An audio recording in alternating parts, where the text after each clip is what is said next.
He wasn't confounded by her beauty or something equally silly. No, there was another reason he couldn't take his eyes off the girl. Junpei had seen her somewhere before. He couldn't quite remember where, but he knew. He knew he'd met her before. The girl, too, stared at Junpei, similarly stunned. Her response suggested she'd seen him before as well. They're just sitting there. Without saying a word, Junpei walked slowly toward her. She didn't move. It was almost as though she was held in place with some sort of magic spell. As Junpei stepped on to her landing, the spell broke. No sooner had he set his foot down than the whole ship shook a second time. Ah! The quake caught the girl unprepared and she fell. Moving on instinct, Junpei leapt to catch her. Or so he thought.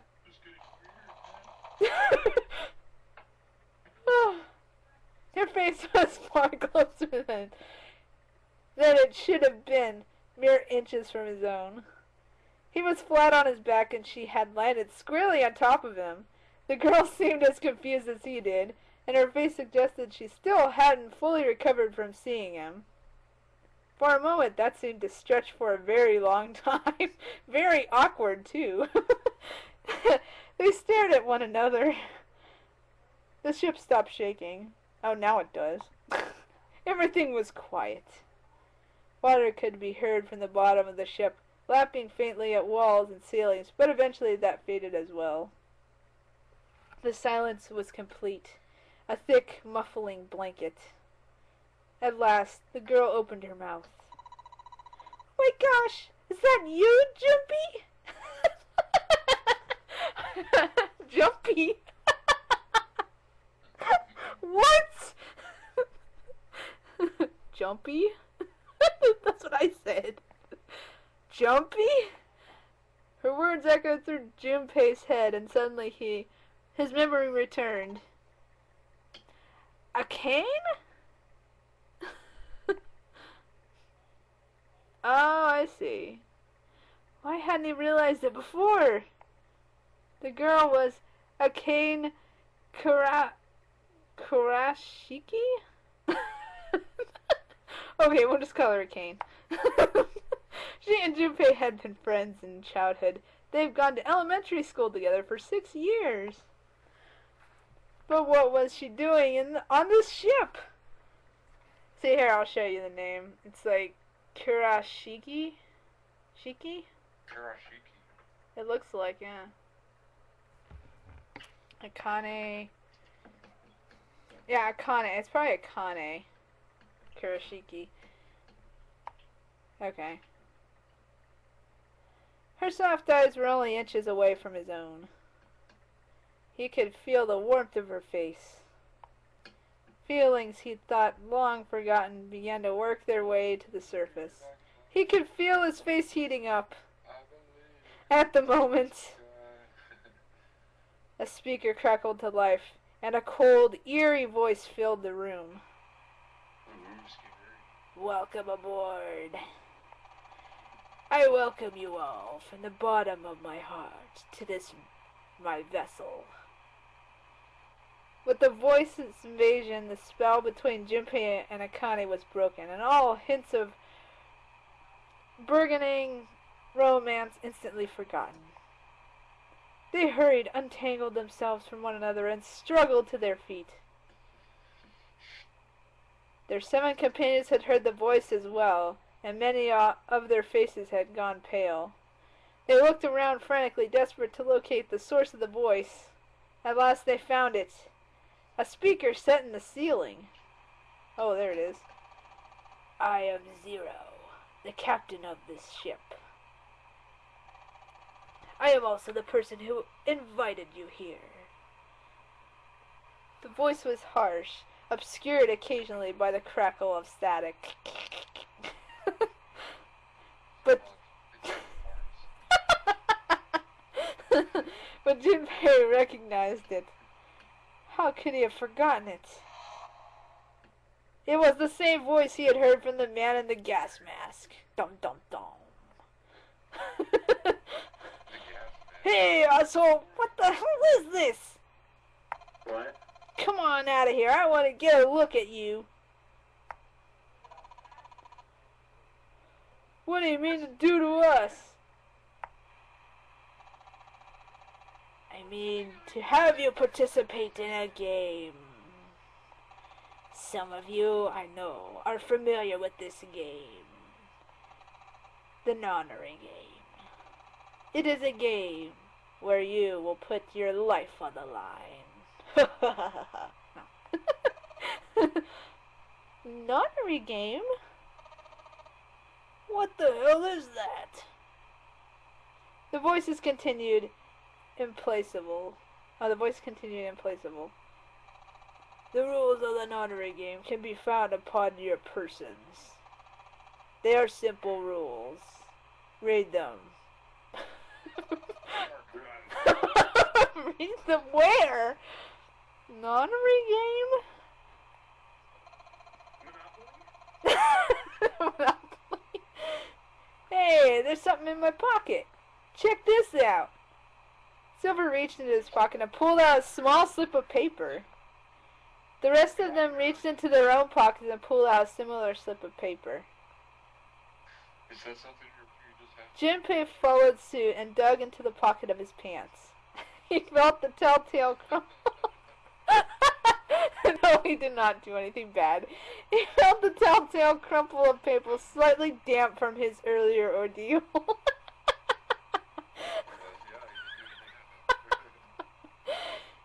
Hey, I got one too. Now it seems Zero had seen fit to grace us with a letter. Would you mind terribly reading it to us, young man? His request had been delivered to Junpei, who, after a short moment of surprise, did as he was been asked. On this ship, you will find a handful of doors emblazoned with numbers.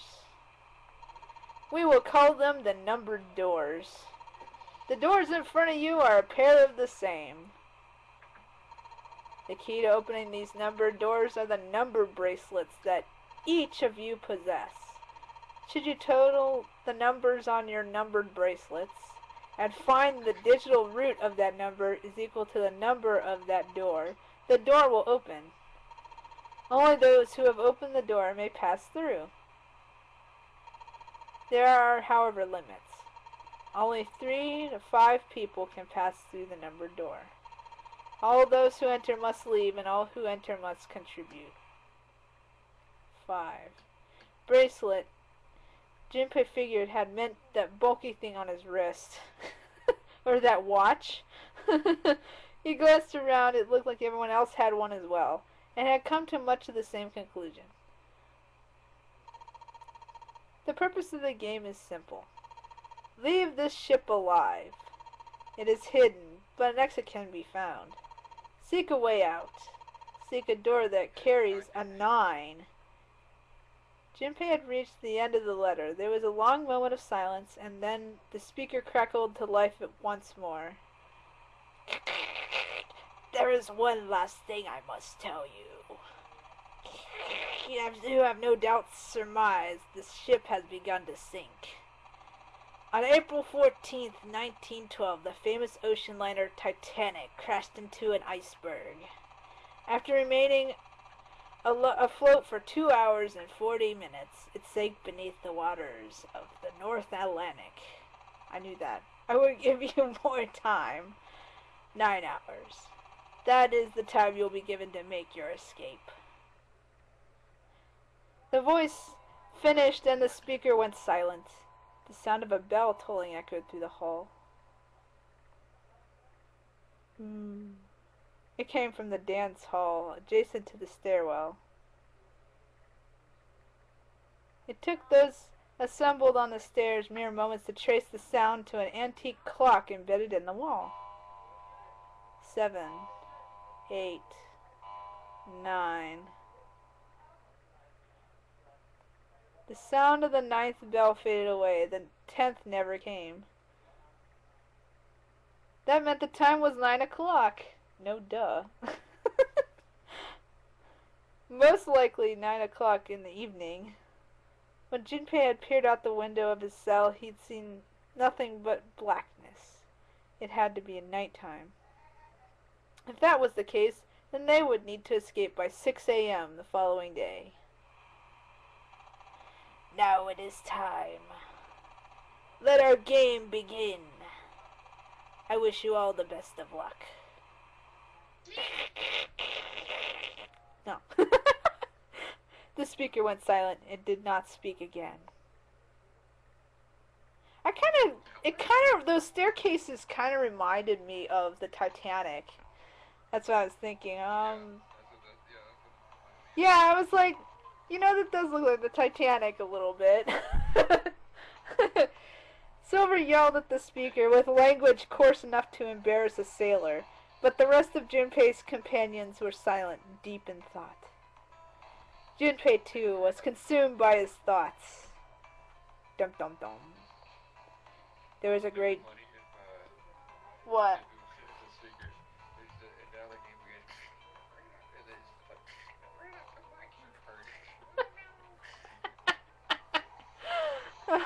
There was a great deal he didn't understand. I don't think anyone's understand. Who was Zero? The guy who owns the ship. What's the notary game? It's the game you're playing. Why had he chosen to make them part of it? 'Cause he wanted to be stupid? I don't know. Was he a criminal who took delight in playing with his victims? Or did he have some other purpose? I don't know. Why had Junpei been chosen as part of the insane game? Why had any of them been chosen? But one question was foremost on his mind.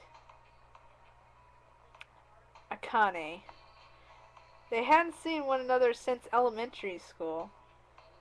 Why had she appeared now? Coincidence? No, that seemed impossible. There had to be a reason.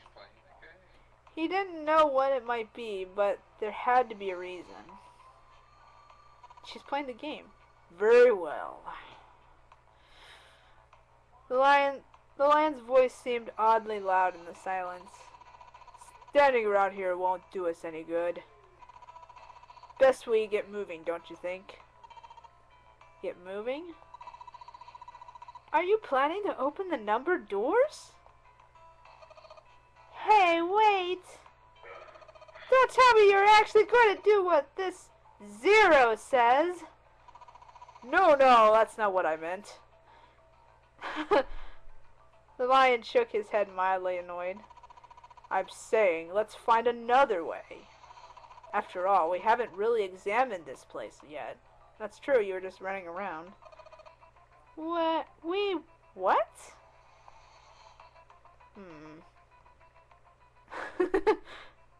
They're silent. There's the clock. Their separate investigations finished. All 9 people returned to where they'd left one another. The result of their work was nothing. They were completely sealed in. Their hard work had not gone completely to waste, however. They had learned a number of things that they'd scoured the parts of the ship they could reach. It seemed that they were confined to decks A through C. C deck was far down as they could be able to go, however. The reason being, the D deck was completely submerged. Strangely, however, the water had risen no higher than D deck. The flow seemed to have been stopped somehow, as evidenced by the surface of the water on D deck, which was as smooth as glass. The prince knelt down and gently drew his hand across it. Perhaps the Zero fellow had used some sort of remote control to seal a watertight door lower down. He said that our time limit was 9 hours. In other words, this water won't rise for 9 hours. Then you're saying we won't sink till then? Well, that may be a little too optimistic. No point to wishful thinking. There were 3 metal doors on C deck. A single door stood off to the side with 2 more on the wall facing the central staircase, but they don't have numbers.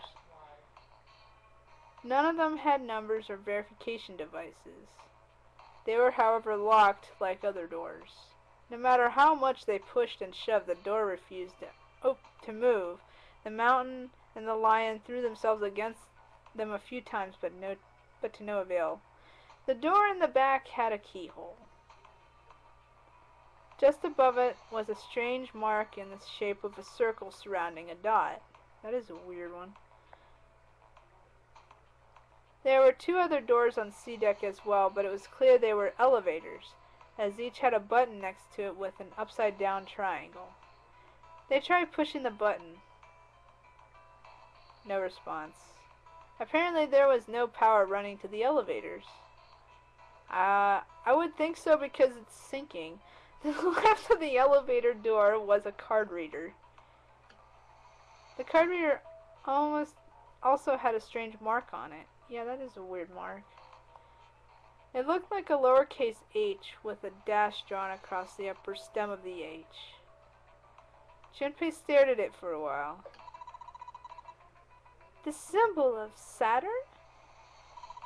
It's an astrological symbol. Well, yeah, no duh. Then the mark on the other door? I think that was the sun symbol. They had seen the same symbols on A deck. There was a door on either side of the stairs. The one on the left had a keyhole with a similar symbol engraved on it. Oh, this is an earth symbol.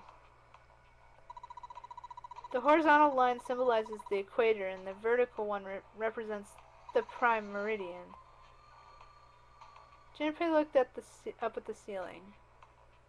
Oh yeah, there was a great circle cut into it, perhaps for skylight or a glass dome, but it had been filled with a gargantuan metal plate. The metal looked very solid. Anything sort of an explosive charge was unlikely to damage it. There were several windows along both sides of the ship, or at least there had been. They too were covered with metal plates. In other words, dun dun dun dun dun, we're trapped. All the exits go nowhere. Junpei was not happy. The girl with pink hair spoke up. Well, I'm sure they'll go somewhere. We just can't open them.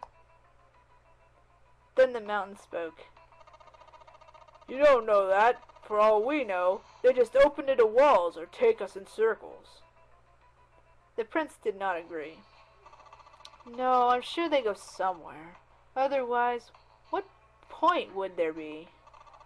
And we can open them. Well, 2 of them at least. Gotcha. Dum dum dum. You mean the numbered doors? All eyes turned toward the doors with numbers on them. The atmosphere in the room grew tense. Hey, wait a minute. I think I said this earlier, but I don't think we should do that. The dancer moved in front of the doors as if to block them. We had to be crazy to open these doors. If we do that, we're doing exactly what Zero wants us to do. Suddenly, everyone began to speak at once. I agree. I don't. That's a terrible idea. We should keep going. We should stay here. We don't have any other way. They have no other way to open any of these doors. We should just wait. Someone's bound to come find us. Yeah, highly unlikely to me. We don't have time for that. In 8.5 hours, the ship's going to sink. The clamor of voices made it next to impossible to determine who was saying what. The arguments grew more and more intense until people were shouting and screaming at one another. Junpei had remained silent, but at last he could take no more. Hey! Shut up! They fell silent and all eyes turned to Junpei. He felt each stare burning into him, but he refused to flinch. Before we try to decide where we're going to go, there's something else we ought to do. What's that? We need to exchange information. We don't know anything about each other. I want to know who you guys are, and where you came from, and why you ended up here. Don't tell me you aren't curious, too. They were silent. Some of them looked the other way, or bit their lip, or crossed their arms and stared at the ceiling. But one of them spoke up. It was Akane. I agree. I think Jumpy is right. Jumpy? Oh, I'm sorry. I'm talking about him. I just call him Jumpy. His name's Junpei. She pointed towards Junpei. We're childhood friends. We went to the same elementary school. Wait, stop! Don't tell us stuff we didn't ask you about. Dad's probably watching us right now. What are you gonna do if he's listening in? Wouldn't that be bad? Hell yeah, it would. We don't know how much that bastard knows about us. Maybe he just picked a bunch of random people to kidnap. If that is the case, then it'll be dangerous for us to let him know too much. If Zero knows who we are, he could go after our families. Maybe he'd tell us he had them to get us to do stuff, you know? But we still need to know what our names are. It's gonna be hard to talk to each other if we don't have names. Alright, then why don't we have code names? To him, apparently, it seemed like the obvious solution. Code names? Yeah, we each pick something. Like, I'll be 7. 7? Why are you 7? It seemed a fair question. The mountain stuck out his left arm. 'Cause this bracelet number says 7. Oh, I get it. Yeah, that's a good idea. He smirked. Alright, I'm gonna be Santa. Have you chumps know Japanese? No? Well, san means 3, so I'll be Santa. I know I like Santa Claus. Fits, don't you think? And your bracelet number? Yeah, it's got a 3 on it. Good job, Grandpa. Just like the mountain had done, Silver thrust out his left hand. Sure enough, the face of his bracelet read 3. Very well then. I'll go next, shall I? My bracelet number is 1. Given that, I think Ace seems appropriate. I'll be Lotus, then. As I'm sure you all know, it has 8 petals. Which means, of course, that my bracelet number is... Bum bum bum! 8! I would appreciate if you would call me Snake. My bracelet number is 2. Since Ace had chosen cards, then I choose dice. Snake Eyes. Clearly, which is particularly relevant, given that I am blind. Oh, that's why he doesn't have his eyes open. Blind, really? He kept his eyes closed during the entire ordeal, which had suggested something strange. But to hear it said so casually, it was something of a surprise. Everyone seemed a little nervous at the prince's proclamation, but no one seemed to know how to react to it. There was one person, however, who didn't seem to be surprised in the least. The girl with the pink hair. I want to be Clover. You know, like a 4-leaf clover. Good luck, right? Looking almost bored, she held out her left hand. The face of her bracelet showed the number 4. They'd come around to Junpei. He had held out his bracelet. Alright, my number's 5, so my code name is gonna be... Well, I have one. It's not like there's any point to it now. The answer cut him off in mid-sentence. I mean, we all know who your name is, really. Already, you're just Junpei. Oh. They all nodded. Akane stepped forward nervously. Then you should all call me by my name too. Because, I mean, it doesn't seem fair to Jumpy. You're thinking it's not cool for you to hide your name after you told us his. Akane fidgeted awkwardly. Junpei decided he had to do something. What's your bracelet number? It's 6. She hesitated for a moment, then held out her left hand. As she claimed, the bracelet's face showed at 6. Junpei looked at it for a moment and thought, alright then, why don't we call you June? June? Yeah, you know, it's the 6th month of the year. So you're June. Jumpy! Akane kneaded her hands and looked up at Junpei, uncertain. He smiled back at her reassuringly. Are you good with that?